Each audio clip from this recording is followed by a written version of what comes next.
Si on veut, et certainement qu'on veut, une restauration de l'Église, c'est là qu'il faut aller. C'est à la source. Et la source, c'est la messe.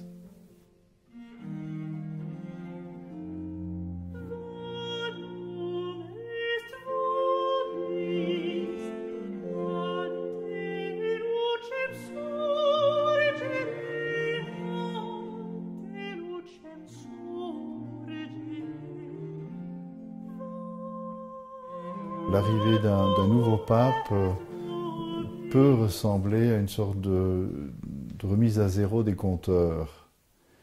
Et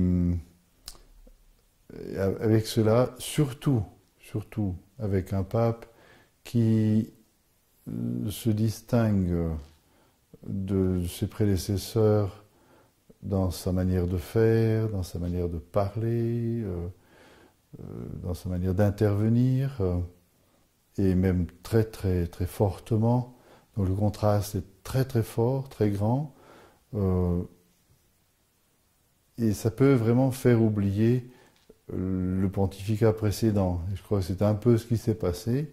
En tout cas, au niveau des, on peut dire, de certaines lignes conservatrices ou restauratrices intimées par le pape Benoît XVI,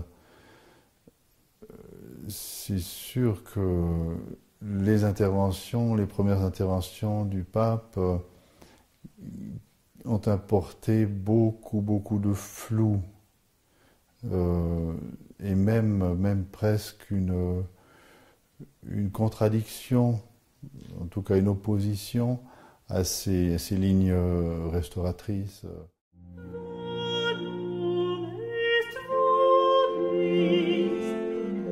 Ils ont comme spiritualité de suivre les indications du père Maximilien Kolbe. Et c'est très intéressant parce que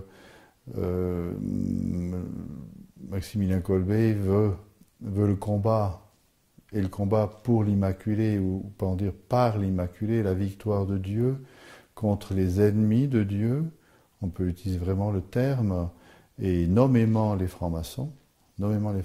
C'est très intéressant de voir ça.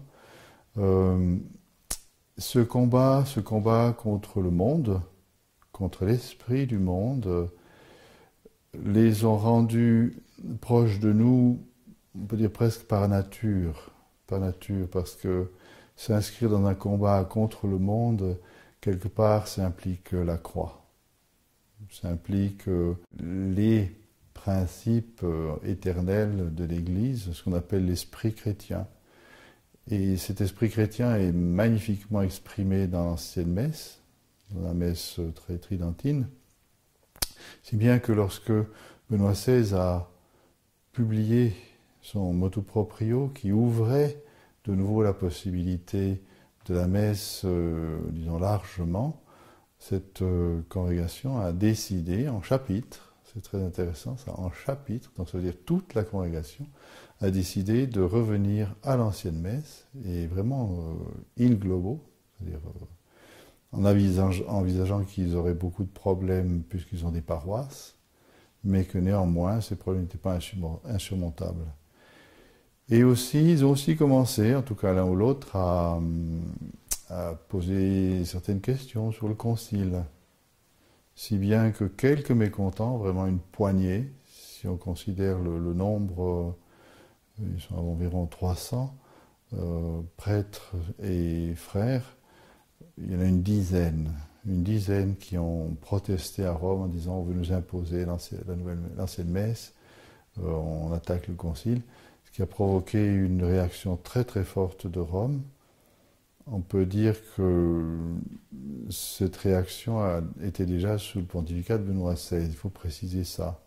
Mais néanmoins, les conclusions, les mesures sont prises sous le pape François, et ces mesures, c'est entre autres l'interdiction pour tous les membres de célébrer l'ancienne messe, avec quelques ouvertures avec permission, éventuellement, ici ou là, on pourrait obtenir quelque chose.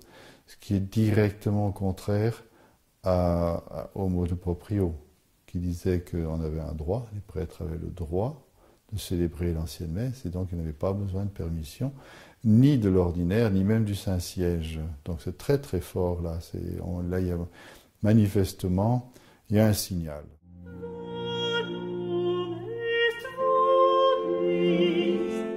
On ferme la parenthèse, parole qui a été utilisée par plusieurs progressistes à l'avènement du pape François. Et je pense qu'en tout cas, pour ceux qu'on appelle les progressistes, c'était une volonté. C'est-à-dire, le pontificat de Benoît XVI étant terminé, on met aux oubliettes ce pontificat et toutes ces initiatives pour essayer de rétablir, vaille que vaille, la situation, donc quelques corrections.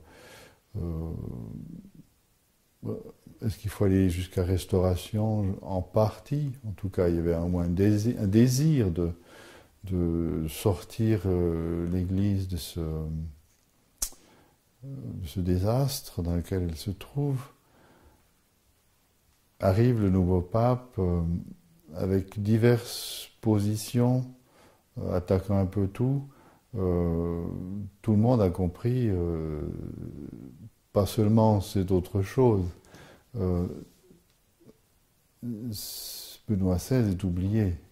On a beau lui dire, mais non, c'est bien le même combat, etc. Benoît François, même combat. Manifestement, disons, l'attitude n'est pas du tout la même. Disons même l'approche, la définition des problèmes qui touchent l'Église, cette idée d'introduire des réformes encore beaucoup plus puissantes que tout ce qui a été fait jusqu'ici.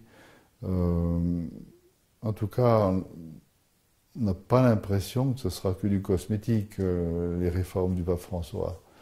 Alors, qu'est-ce que ça va donner pour l'Église? C'est très difficile à dire.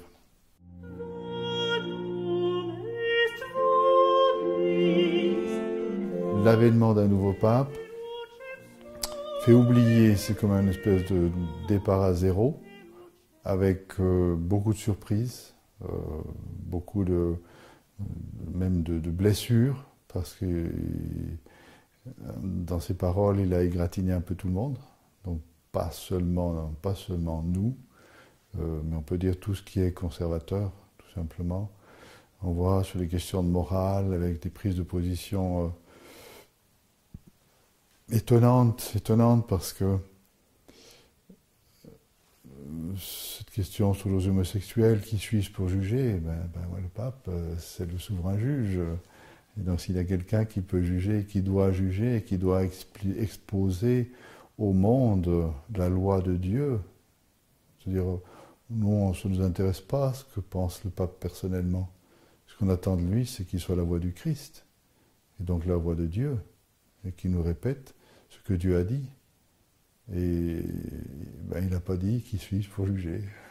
Il a dit vraiment autre chose. Les condamnations qu'on retrouve jusque chez Saint Paul, donc pas seulement dans l'Ancien Testament, on peut penser à Sodome et Gomorrhe, qui sont très explicites. Saint Paul, surtout Saint Paul, même l'Apocalypse, sont très très très énergiques envers tout ce monde contre nature, tout simplement. Et donc des phrases comme ça, qui, même si après elles ont été récupérées, on a l'impression que sur beaucoup de choses, tout et le contraire de tout a été dit.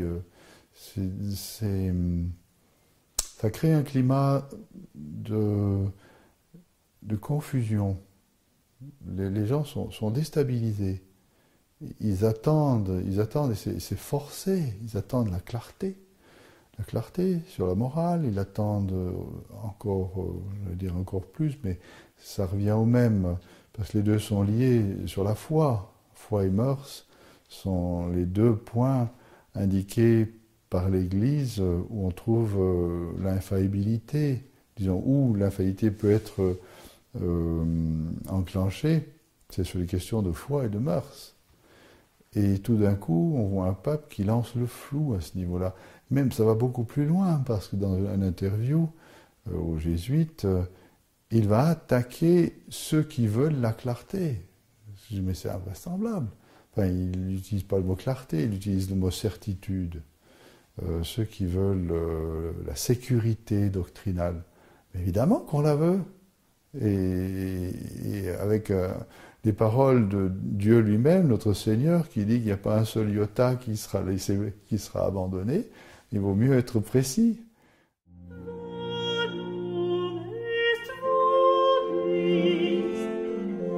Difficile de tirer un jugement de ces paroles, parce que un peu plus tard, ou presque en même temps, vous allez trouver des paroles sur la foi, sur des points de foi, sur les points de morale, on peut dire même les mêmes, qui sont très clairs et qui condamnent le péché, le démon, qui exposent très fortement et très clairement qu'on ne peut pas aller au ciel si on n'a pas une véritable contrition de ses péchés. Donc la miséricorde du bon Dieu, on ne peut pas l'attendre si on ne regrette pas ses péchés sérieusement. Donc tout ça, ce sont des rappels dont nous sommes heureux, qui sont bien nécessaires, mais malheureusement qui ont déjà perdu une grande partie de leur force à cause des propositions contraires. Je crois que c'est l'un des plus grands malheurs de ces propositions, c'est qu'elles ont enlevé la crédibilité. Elles ont ôté une grande partie de crédibilité au souverain pontife, si bien que lorsqu'il doit parler et devra parler des choses importantes, eh bien, on les mettra au même niveau que les autres. C'est-à-dire, on va dire, il cherche à plaire à tout le monde, donc un coup à droite, un coup à gauche. C'est là, je pense, j'espère me tromper, mais on a bien l'impression que ce sera une des lignes de ce pontificat. Plus on est élevé, plus il faut faire attention à ce qu'on dit. Et surtout, disons, la parole du pape, je pense qu'il parle trop. Et qu'avec ça, cette parole est galvaudée, elle est vulgarisée. Je crois que c'est le terme, vraiment, vulgarisée, dans peut-être le sens le plus profond du terme. Et ça non decet, ça ne convient pas. C'est pas comme ça que le pape doit faire.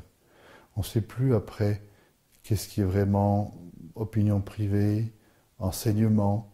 Les amalgames se font immédiatement. C'est le pape qui parle. Le pape n'est pas une personne privée. Alors bien sûr, on nous sort toujours, il parle en théologien privé ou comme ça, mais c'est le pape qui parle quand même. Et immédiatement, les journaux, eux, ne vont pas dire c'est l'opinion privée du pape. Ils vont dire c'est le pape, c'est l'Église qui dit ça, qui pense ça.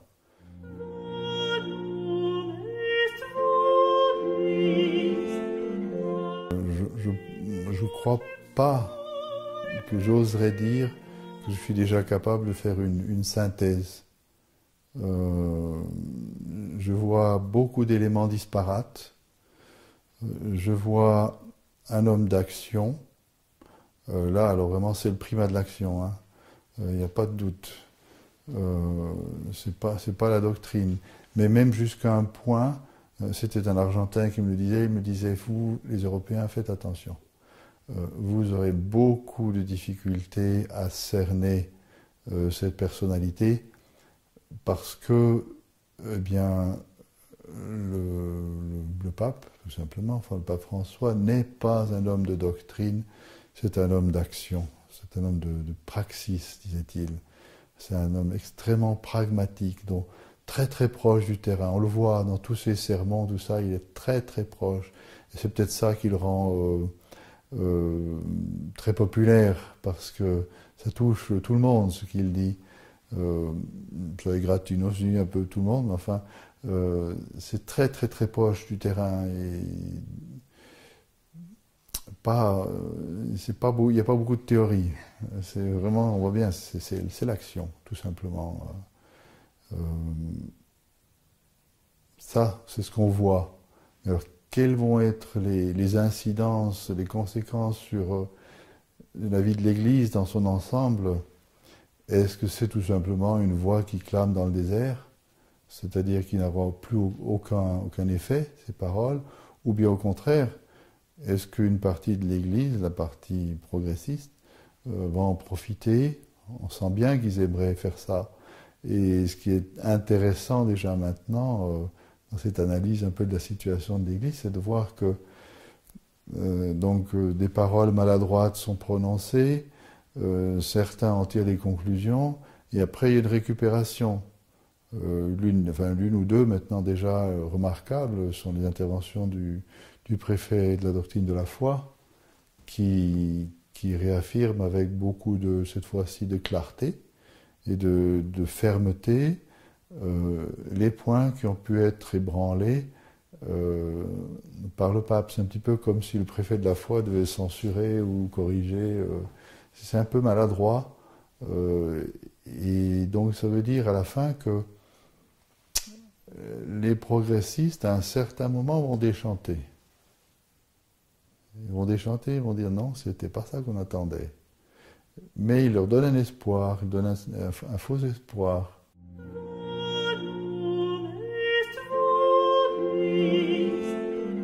J'ai utilisé le mot moderniste. Je crois qu'il n'a pas été compris par tout le monde. Et peut-être qu'il faudrait dire un moderniste dans l'action. Encore une fois, donc c'est pas le moderniste au sens pur, théorique, un homme qui développe un système cohérent. Il n'y a pas cette cohérence. Il y a des lignes. Il y a les lignes, par exemple, évolutives, mais justement, qui est liée à l'action. Alors, quand on veut un flou dans la doctrine, quand on introduit même le doute, pas seulement le flou, mais le doute, jusqu'à dire que même les grands guides de la foi, tels que Moïse, ont laissé la place au doute. Moi, je connais un seul doute de Moïse. C'est lorsqu'il a douté, en tapant sur la pierre, et pour ça, la punition du bon Dieu était qu'il n'a pas pu aller dans la terre promise. Alors, je ne sais pas si c'est vraiment en faveur de Moïse, ce doute-là, mais pour le reste, c'était plutôt énergique, comme affirmation sans aucun doute de la part de Moïse. C'est vraiment surprenant, cette idée de vouloir dire qu'il faut mettre le doute partout. C'est très, très bizarre. Je ne veux pas dire qu'on va penser à Descartes tout d'un coup, là, mais ça crée, j'allais dire, ça crée une ambiance. Et ce qui est dangereux actuellement, c'est que on en reste là. Les journaux, les médias, jusqu'ici, ont un peu, c'est un peu la coqueluche. Le pape, les médias, il est bien vu. On le loue, on porte en exergue tout ça. Mais c'est pas le fond des choses.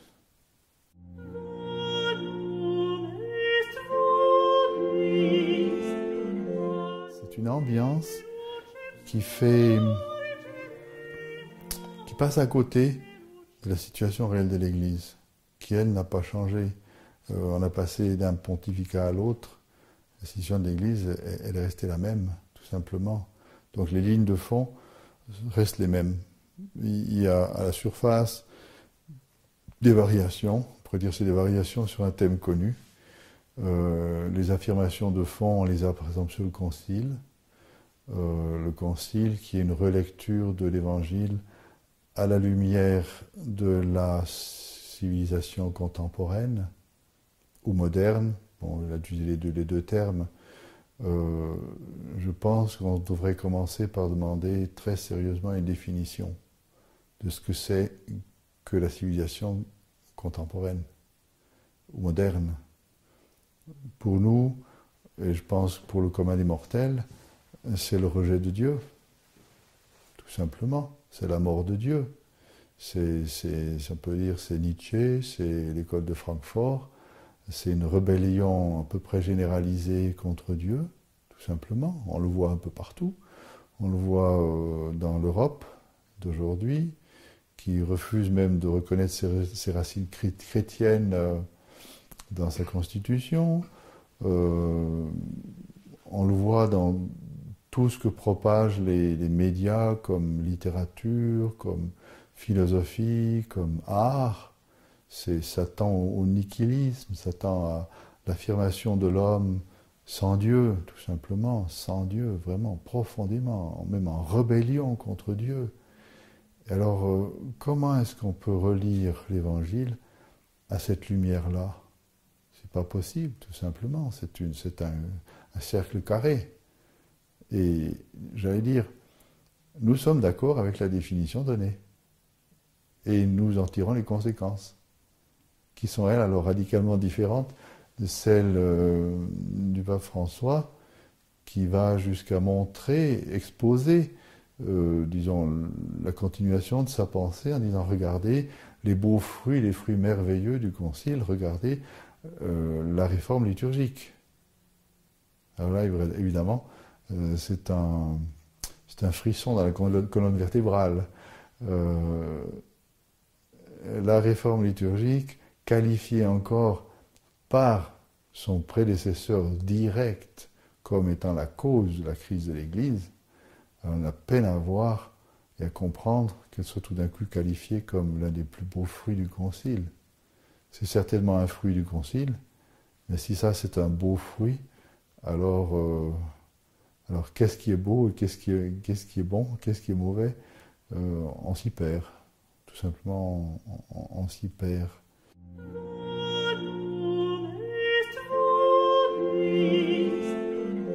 Pour l'instant, rien n'a été fait pour reprendre la situation de déchéance, de décadence de l'Église. Absolument rien. Aucune mesure qui touche toute l'Église. On peut mentionner l'encyclique sur la foi. Je ne pense pas qu'on puisse la considérer comme étant une mesure efficace. Certainement pas. Ça ne touche pas, ça ne guérit pas le corps mystique malade à mourir. L'Église moribonde, qu'est-ce qu'on fait pour la sortir de là? Rien. Enfin, jusqu'ici, rien. Des paroles qui passent, hein, qui rentrent dans une oreille, qui sortent par l'autre, si on peut dire comme ça. Peut-être qu'on dira que je suis trop dur, je ne sais pas, mais effectivement, où sont les mesures prises, annoncées pour corriger le tir? Il n'y en a pas, tout simplement.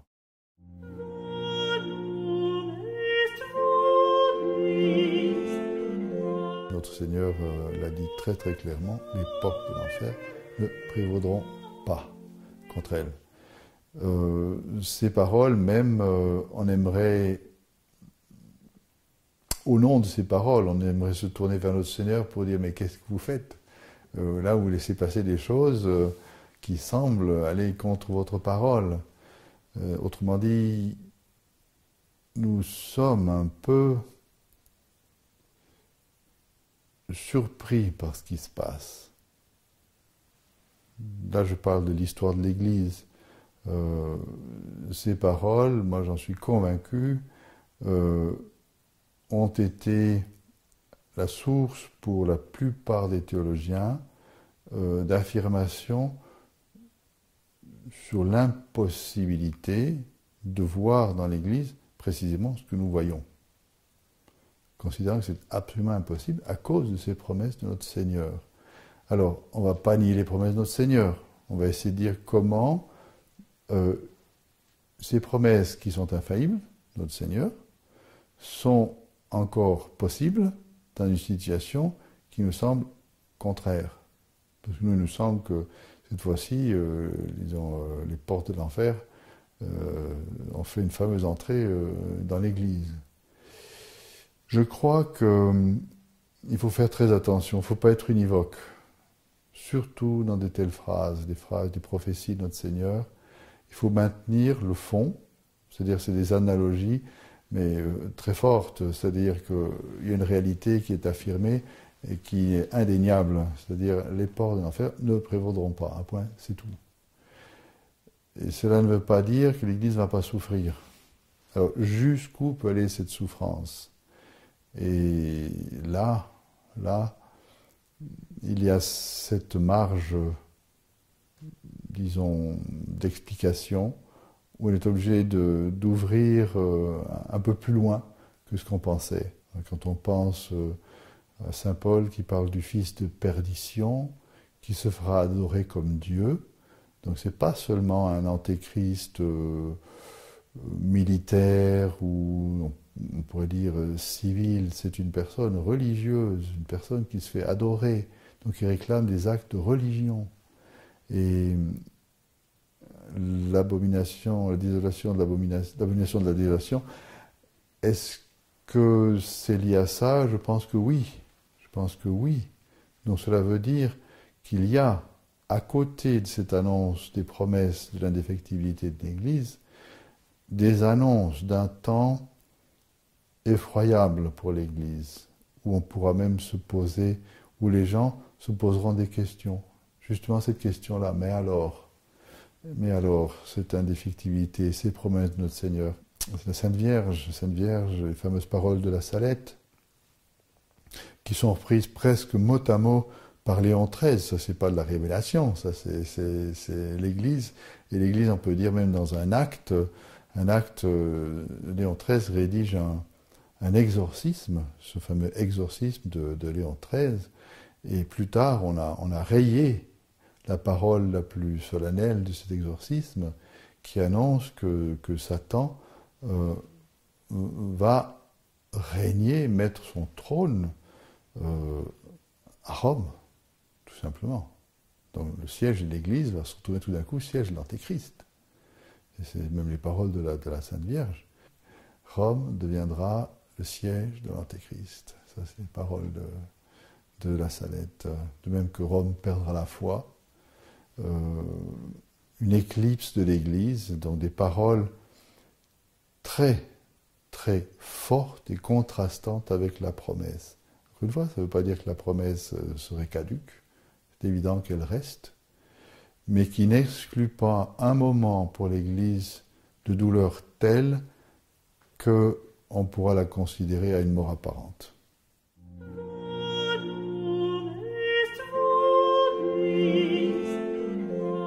Je crois qu'on y est. Reste la question jusqu'où le bon Dieu va demander à son corps mystique d'accompagner, d'imiter ce qui s'est passé à son corps physique, ce que son corps physique a dû endurer, qui a été donc jusqu'à la mort. Est-ce que ça va aller jusque-là? Est-ce que ça va s'arrêter avant? On souhaite tous que ça s'arrête avant. Je pense, ce ne serait pas la première fois, que le bon Dieu interviendra pour rétablir les choses au moment où on pensera cette fois-ci c'est fini. Je crois que ce sera une des preuves de la divinité de l'Église. Au moment où tous les moyens humains sont achevés, sont épuisés, où on dit c'est fini, c'est à ce moment-là qu'il va agir, je pense. Et ce sera alors une manifestation extraordinaire justement de ce que cette Église-là, c'est la seule qui est vraiment divine.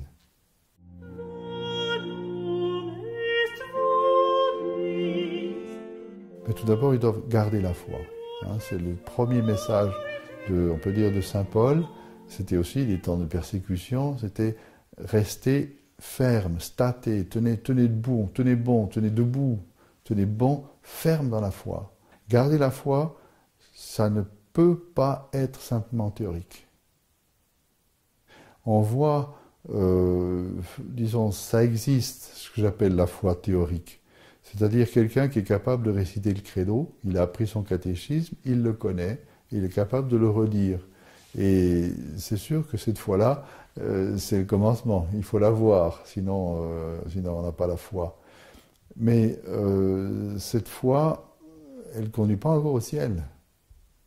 Elle ne conduit pas encore au ciel. C'est ça qu'il faut aussi chez nous, que nos gens comprennent bien cela. La foi dont parle l'Écriture, c'est cette foi qui est, c'est le terme technique, informée par la charité. C'est cette donc charité dont parle, ce rapport entre foi et charité, dont parle saint Paul dans l'épître aux Corinthiens, en disant « Si j'ai la foi à déplacer les montagnes », ce qui n'est pas une petite chose, hein. Une foi à déplacer les montagnes, on n'en voit vraiment pas tous les jours. Et dit « Mais je n'ai pas la charité, alors je suis rien, je suis une timbale qui sonne, rien du tout, une cloche, bon. Il ne suffit pas de, j'allais dire, même de faire des grandes déclarations de foi. Il ne suffit pas d'attaquer ou de condamner les erreurs. Il y en a beaucoup qui pensent qu'ils ont fait leur devoir de chrétien en ayant fait ça. C'est une erreur. C'est une erreur. Je ne dis pas qu'il ne faut pas le faire, je dis bien c'est une partie, mais la foi dont on parle saint Paul et l'Écriture sainte, c'est la foi, donc je dis informée, c'est-à-dire qui est imbibée de charité.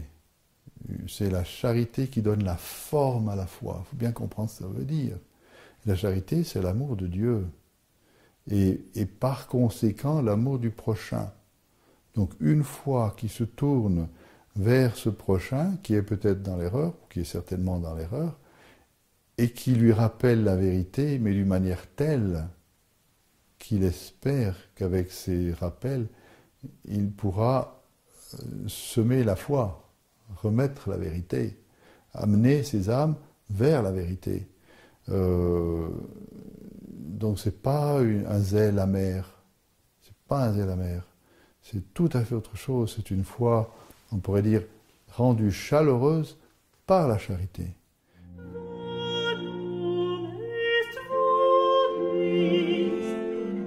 Ce que doivent faire les fidèles, c'est leur devoir d'état.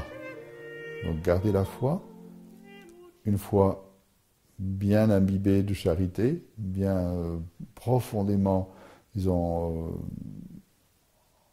ancrée dans la charité, qui vont leur permettre, sans découragement, justement sans zèle amer, sans rancune, mais avec cette joie du chrétien, cette joie de savoir que Dieu nous aime tant, qu'il est prêt à vivre avec nous, qu'il veut vivre en nous, par la grâce. Et ça donne une lumière à tout ce qui se passe, ça donne une joie qui fait oublier les problèmes, qui les met à leur place. Disons les problèmes qui peuvent être sérieux, c'est vrai, mais qu'est-ce que c'est en comparaison du ciel? Du ciel qu'on va gagner précisément dans ces épreuves. Épreuves préparées, disposées par le bon Dieu, mais non pas pour nous faire tomber, mais pour nous faire gagner. Il y a un bon Dieu qui va jusqu'à vivre en nous, hein, saint Paul. Je vis, non, c'est pas moi qui vis, c'est Jésus qui vit en moi. C'est tellement beau. Le chrétien, c'est un tabernacle de la Sainte Trinité, un temple de Dieu, temple vivant.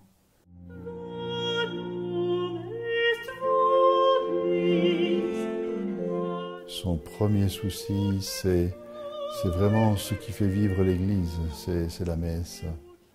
Le saint sacrifice de la messe, c'est vraiment l'application concrète, quotidienne, des mérites de notre Seigneur, tout ce qu'il a gagné, mérité sur la croix, et qui est vraiment l'universalité des grâces pour tous les hommes, depuis le premier Adam et Ève jusqu'à la fin du monde. Toutes les grâces ont été méritées par notre Seigneur sur la croix. Et la messe, c'est la perpétuation, renouvellement, représentation de ce sacrifice même identique au sacrifice de la croix sur l'autel, et qui donc remet à disposition, on peut dire quotidiennement à disposition des chrétiens, par extension on pourrait dire des hommes, ces mérites de notre Seigneur, sa satisfaction, donc sa réparation, qui fait obtenir le pardon pour tous ces péchés qui sont cette mare de péchés commises tous les jours, et aussi donc obtenir ces grâces dont nous avons besoin. C'est vraiment, la messe, c'est la pompe qui distribue dans tout le corps mystique les grâces méritées sur la croix. Donc c'est pour ça qu'on peut dire c'est le cœur. C'est le cœur qui distribue à travers le sang tout ce dont ont besoin les cellules, enfin l'ensemble du corps humain, et ainsi la messe. Donc on est vraiment au cœur. En soignant ce cœur, on soigne toute la vie de l'Église.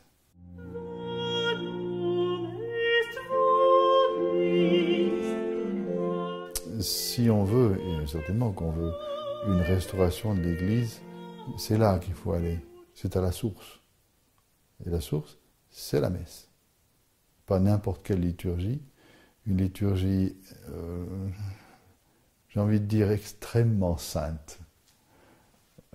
Donc sainte à un point inimaginable, d'une sainteté extraordinaire, vraiment forgée par l'Esprit Saint, à travers les siècles, rédigée par des papes saints eux-mêmes, et donc d'une profondeur absolument extraordinaire. Il n'y a absolument aucune comparaison entre la nouvelle messe et cette messe-là.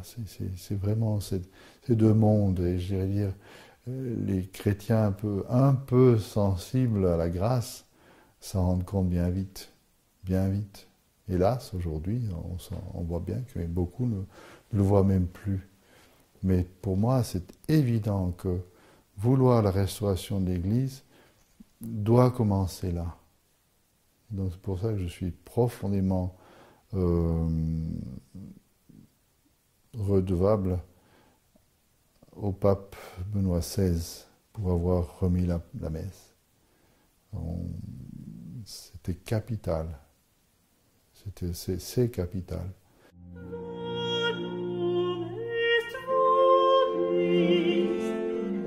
La fraternité soigne la messe, veut cette messe, et elle soigne aussi celui qui l'a dit.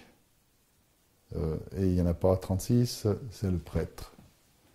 Donc c'est le but même de la fraternité, le sacerdoce, le prêtre. Former les prêtres, aider les prêtres, sans aucune limitation. On n'a pas de limitation, on n'a pas d'exclusivité pour quelqu'un, non, c'est le prêtre tel que notre Seigneur l'a voulu.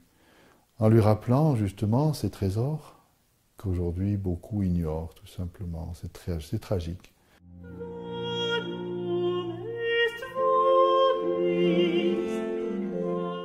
La messe, c'est encore plus important.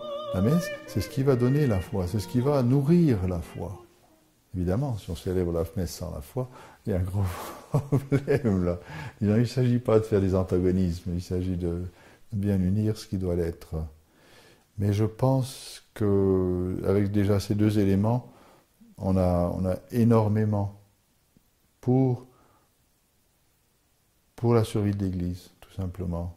Disons, on voit bien que l'Église a été attaquée à divers niveaux, mais le plus profond, moi je suis persuadé, c'est la perte de l'esprit chrétien.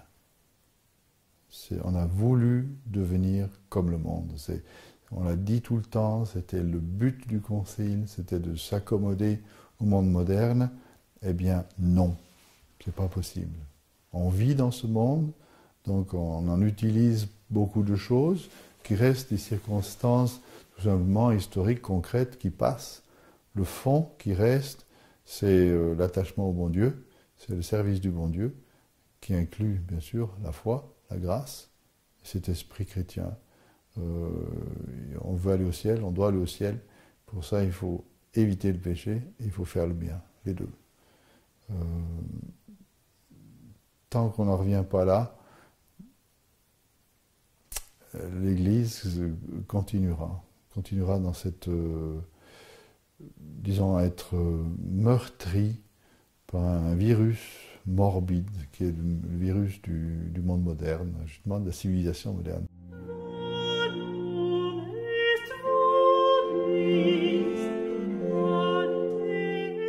À la fin, mon cœur immaculé triomphera, c'est une parole absolue, qui n'est pas du tout conditionnée par ce qui s'est passé avant.